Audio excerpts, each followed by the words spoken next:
Alta Vista is the neighborhood that as you go across the tracks right here on Vine to the left, that is Alta Vista. These are the three oldest neighborhoods in Fort Collins.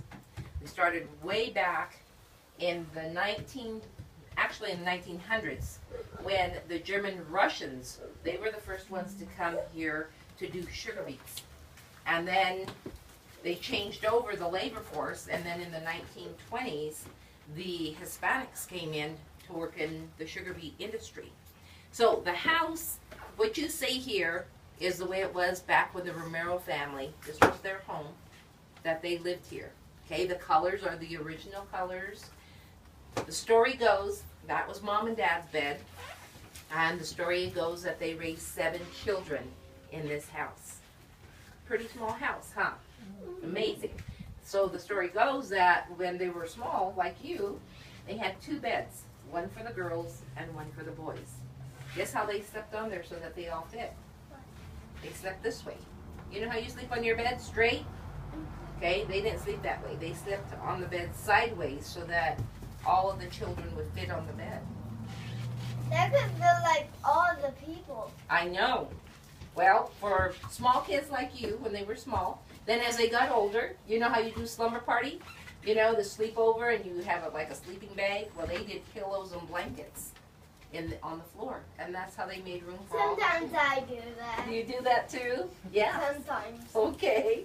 So the other thing that you're going to find in many Hispanic family homes is an altar. It's part of who we are. That's our culture. And we're very, a lot of Hispanics are Catholic religion. We're very religious people. And so what an altar will look like, so if you want to turn around, I'll show you. What an altar is going to look like, this is pretty generic, okay? But it usually has the picture of the Virgen de Guadalupe. It'll have saints on there. It'll have the candles. These candles are meant for like when somebody is sick. These candles will get lit and they'll stay lit until the person either gets well or the person passes on. And prayers will be said every night for the person that is very sick. Okay? Then you'll also have something on here like the picture over here that you're going to see in the corner is the picture of the Romero family. This was their house until the mom died in 2000. And then it became the Museo. So this museum honors their family, but it also honors a lot of the Hispanics that came to work in the sugar beet industry. And then you're going to have things like maybe mom's handkerchiefs, mementos of usually mom or dad that's on the altar. Okay? All right. So the other things that we're going to talk about, and then we're going to keep moving because I know that I've got like 20 minutes. Okay, so let's come into this room and let's talk a little bit about Inez. So come on in here.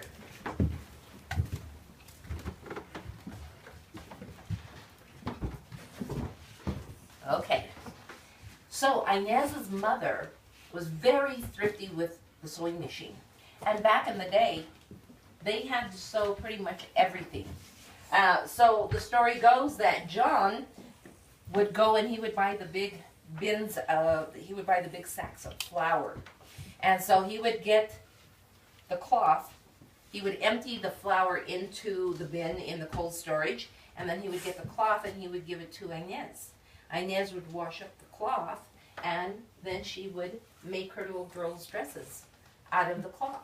Now sometimes they'd be advertising the flour, or they'd be advertising something else, but Inez would try to make them look pretty by putting some embroidery around the edges to make them look kind of pretty.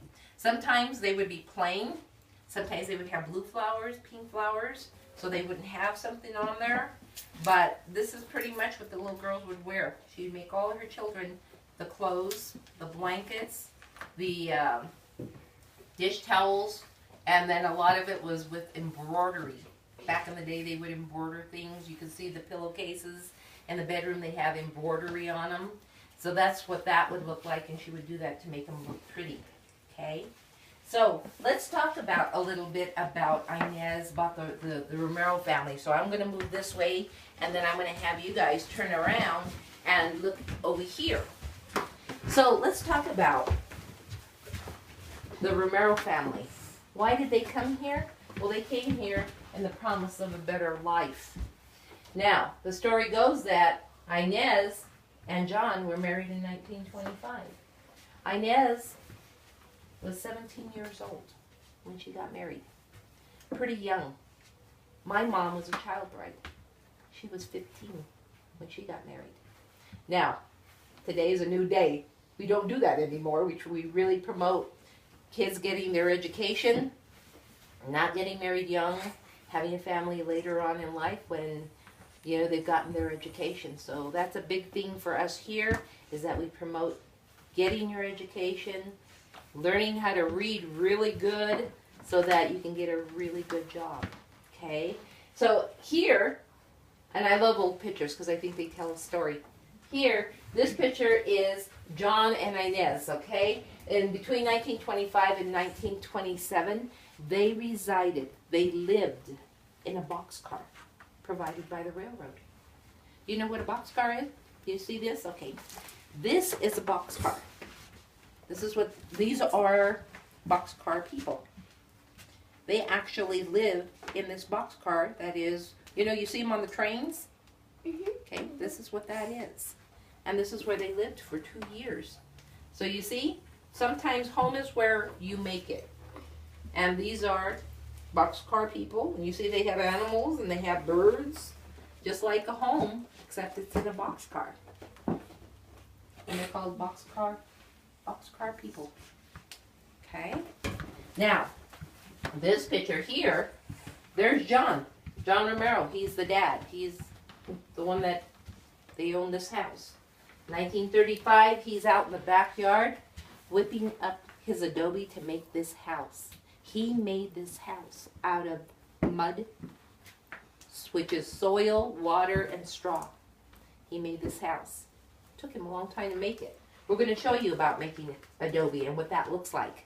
So I'm going to have you come in here, and we're going to talk in here about, let me put this in here. We're going to talk about a couple of things, so I'm going to have you turn around this way, because we're going to talk about sugar beets. And I'm not going to get into it too much because Chuck, go ahead and come on in so that you're all the way in here. Kids, you want to come in this way? Come on in. There you go. So here we're going to talk about sugar beets. Now, this is what was the big boom back in the 1920s. People came here to work in the sugar beet industry. There was a factory that was right across the street, okay? And there were fields of sugar beets that had to be picked. So a lot of the people that came to work in the sugar beet industry, they would be the ones to go out in the fields and pick sugar beets. Now, remember, you know, when you're picking sugar beets, you're getting up before the sun comes out. You're getting up really early in the morning when it's still dark. Why? Because you want to be doing this stuff when it's cool. Once it gets hot, it's really hard to work out in the field and you have the scorching sun on you and you're thirsty and you're tired and you don't really want to be doing that when it's hot because it's hard work. This is the Suniga family. Now, one of the things that you're going to see there is that when you pick beets, the whole family picked beets. It wasn't just the men, it was the women and the children. Children like you. Back then, in the 20s, they didn't have labor laws that said, nope, if you're your age, you have to go to school. Those children didn't get the opportunity. They had to be taken out of school when it was time to start picking the beets and planting the beets. They had no choice. They had to go work with their families. Okay, so, and here's another picture of the people actually picking the sugar beets. And they take their dog and everybody else goes out there. Now, Rose Cordova, who lives in the Alta Vista neighborhood, she gives an oral history about having to go and work pregnant. And when she had the baby, she didn't get to stay home. She took her baby with her. They put the baby under a shaded tree, and she would have to continue working. So there was no staying home. Sugar beets. This is what a sugar beet looks like. This looks more like a carrot. But what I want to show you is how big they get. Okay? They can weigh up to 15 pounds up. That means they're pretty heavy to pick. So the job of the men is they would get the beat knife, and if you could kind of back up a little bit, just because I don't want anything to happen here. So the men would get this beat knife, and they would be the ones to pick that out of the ground, okay? And they would cut this part off to give to the animals. Now, you know, you're doing this work really fast. You're going through and you're trying to get these beets picked up off the ground, okay? And so the story goes that a lot of men, when they would be doing this and they'd be whacking that, these blades would be really sharp, and sometimes they would cut their fingers off. In November, this beets go right up until November, when they're starting to continue to keep them out of the ground. What happens in November? It's starting to get cold, isn't it? Getting a little bit of frost on things, right? So what happens in November is men are still picking these beets up out of the ground. Now they have to be really careful because they've got a little bit of frost on them, right? So what happens? This slides off pretty easy and boom, goes right into their shin. So now you got men walking around with holes in their shins and fingers cut off. It was a dangerous, really dangerous job, and it was a very difficult job. The children were used for thinning beets, so that means that a lot of times they'd have to be bent over like this, picking, okay, thinning. Sometimes they were on their hands and knees. So what happened to a lot of the children is their spine didn't grow right. So a lot of the children would have problems with their backs. They wouldn't grow right like you know, where, you know, you're strong, because they were bent over a lot when they were picking beets. It really affected their spines and they didn't grow right. So it was very hard work. Now they don't allow children anymore. There are still sugar beets growing here in Fort Collins. In Wellington, as you go around the Y, there are sugar beets that still grow there today. People are still doing sugar beets today. Okay, so then now we're going to talk about the other thing that we want to talk about with the food is Inez's mother was a curandera. A curandera, I think you should remember that word. Curandero. What does that mean? It's somebody who practices medicine using herbs. Okay? So, if one of the kids would come in and they'd say, oh, I've got a stomach ache, she would go out to the garden and she would get some yerba buena. Yerba buena is a peppermint leaf. And so it's called the good weed.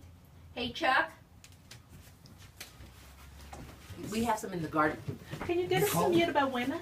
Can you get a piece of yerba buena out of the garden? So they would go out and get yerba buena, and they would bring it up and they would boil it into a tea, and the kids would drink the tea and stomach ache would go away. Now, if they had fever, she would get a potato. She would cut it in 3 big pieces, dip it in vinegar, put it in a cloth, wrap it, and put it on the forehead. The fever would draw out into the potato, and the fever would be gone. Okay, pass that around so that they can smell it. Get a leaf and rub it, and it releases the water. Go ahead and pass it around. Is it Go ahead. peppermint? Peppermint. Yes. It's a peppermint Take leaf. the leaf and just rub You it. like peppermint? Yeah. So Just that's, pass it around. Okay? those are the cures, that home remedies. Now Chuck will talk about his mom. Okay, I'll let you guys go ahead and smell that first. Smell that? Can you smell the peppermint? Yeah. Yeah, can you smell the peppermint? I was about to spell it.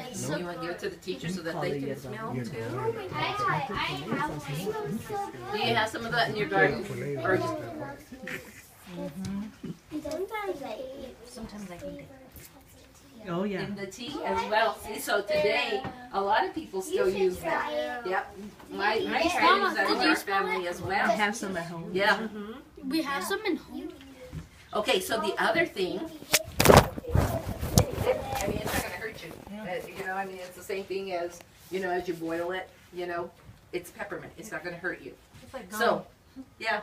So the other thing is Chuck will talk about his mom. Now, they never did, my mom never did this, but Chuck, bless you, said that his mom would wrap, if he had a earache, She would wrap a paper